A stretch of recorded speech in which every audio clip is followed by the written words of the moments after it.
ಚನ್ನರಾಯಪಟ್ಟಣದ ಕೊಡಚಾದ್ರಿ ಖಾಸಗಿ ಫೈನಾನ್ಸ್ ತನ್ನ ಗ್ರಾಹಕರಿಗೆ ಲಕ್ಷಾಂತರ ರೂಪಾಯಿ ದೋಖಾ ಮಾಡುತ್ತಿದೆ ಎಂದು ಆರೋಪಿಸಿ ಭ್ರಷ್ಟಾಚಾರ ವಿರೋಧ ವೇದಿಕೆ ಎಲ್ಲ ಪದಾಧಿಕಾರಿಗಳು ಕೊಡಚಾದ್ರಿ ಫೈನಾನ್ಸ್ ಮುಂಭಾಗ ಅಹೋರಾತ್ರಿ ಧರಣಿ ಹಮ್ಮಿಕೊಂಡಿದ್ದಾರೆ.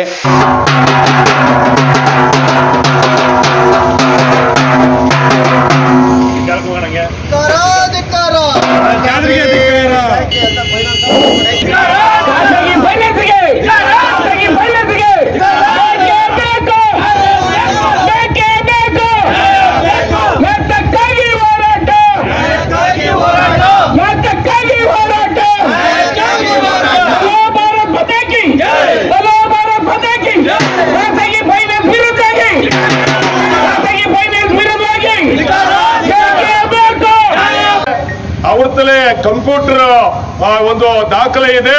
ಅವರು ಯಾರಿಗೂ ಕೂಡ ದಾಖಲೆ ಕೊಡ್ತಾ ಇಲ್ಲ. ನೂರಾರು ಜನ ಇದ್ದಾರೆ. ಇವ್ರ ಹತ್ರ ಹಣ ತಗೊಂಡಿರೋರು ಕೂಡ ನೂರಾರು ಜನ ಇದ್ದಾರೆ. ಅವರು 3 ಲಕ್ಷ ತಗೊಂಡಿದ್ರು, 5 ಲಕ್ಷ ಕಟ್ಟಿದ್ರು ಕೂಡ ಇನ್ನೂ ಸಾಲ ತೀರೋದಿಲ್ಲ. ಇಂಥ ಮನೆಯಾಳ ಕೆಲಸ ಮಾಡ್ತಾ ಇದ್ದಾರೆ. ಇದ್ರ ಜೊತೆಗೆ ಈ ಜನ ಇವತ್ತು ಬಹಳ ರೈತರು, ಕಾರ್ಮಿಕರು, ಬಡವರು, ಕೂಲಿಕಾರರು, ರಸ್ತೆ ಬದಿನಲ್ಲಿ ವ್ಯಾಪಾರ ಮಾಡೋರು ಬಹಳ ಸಂಕಷ್ಟಕ್ಕಿದ್ದಾರೆ. ಅವ್ರ ಕಿರುಕುಳಕ್ಕೆ ಇವ್ರು ಕೊಡ್ತಾ ಇದ್ದಾರೆ. ಇದನ್ನ ತಡೆಗಟ್ಟಲಿಕ್ಕೆ ನಾವು ಇವತ್ತು ಈ ಹೋರಾಟವನ್ನ ನಡೆಸ್ತಾ ಇದ್ದೀವಿ. ನೀವು ಹಣವನ್ನ ಕಟ್ಟಿ ನಂತರದಲ್ಲಿ ನಾವು ನಿಮಗೆ ಚೀಟಿಯನ್ನು ಕೊಡ್ತೀವಿ. ಆ ಚೀಟಿಯನ್ನ ಕೂಗಿ ನಿಮ್ಮ ಅಂಗಡಿ ಮುಂಗಟ್ಟುಗಳ ವ್ಯಾಪಾರಗಳನ್ನ ಮಾಡ್ಕೋಬಹುದು ಅಂತ ಹೇಳಿ ರೈತರಿಗೆ ಮತ್ತು ಸಾಮಾನ್ಯ ಜನರಿಗೆ ಭರವಸೆ ಹುಟ್ಟಿಸಿದ್ದಾರೆ. ಇದರಿಂದ ಅವರು ಹಣವನ್ನ ಕಟ್ಟಿದ್ದಾರೆ. ಪಿಕ್ನಿ ರೂಪದಲ್ಲಿ ಪ್ರತಿ ತಿಂಗಳು ಹಣ ಕಟ್ಟಿದ್ದಾರೆ. ಹಣ ಕಟ್ಟಿ 5-6 ತಿಂಗಳಾಗಿದೆ. ಅವ್ರದ್ದು ಹಣ ಶೇಖರಣೆ ಒಂದು 30,000 50,000 ಆದ ತಕ್ಷಣ ನೀವು ಚೀಟಿ ಕೂಗಬಹುದು ಅಂತ ಹೇಳ್ಯಾರೆ. ಚೀಟಿ ಕೂಗುವಾಗ ಯಾವುದೇ ಷರತ್ತುಗಳಿಲ್ಲ. ಅವ್ರು ಇಂಥದ್ದು ಶ್ಯೂರಿಟಿ ಕೊಡಬೇಕು ಅಂತ ಏನು ಹೇಳಲ್ಲ, ಬಡ್ಡಿ ಎಷ್ಟು ಅಂತ ಹೇಳಲ್ಲ. ಅವ್ರು ಚೀಟಿ ಕೂಗ್ತಾರೆ.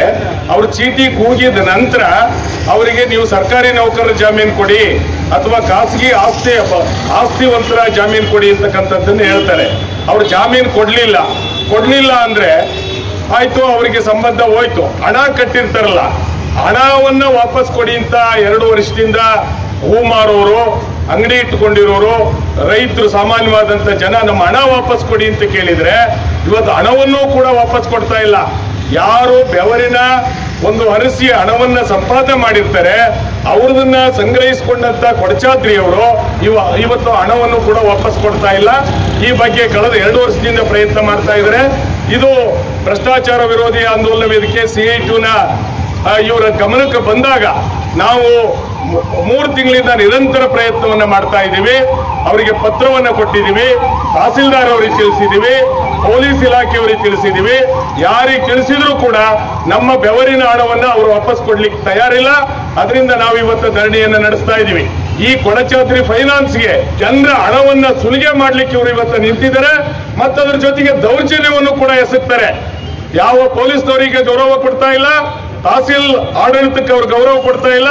ನಮ್ಮನ್ನು ಯಾರು ಏನ್ ಮಾಡ್ತಾರೆ ಅಂತಕ್ಕಂಥ ದೌರ್ಜನ್ಯಕ್ಕೆ ಇವತ್ತು ಹೊರಟಿದ್ದಾರೆ.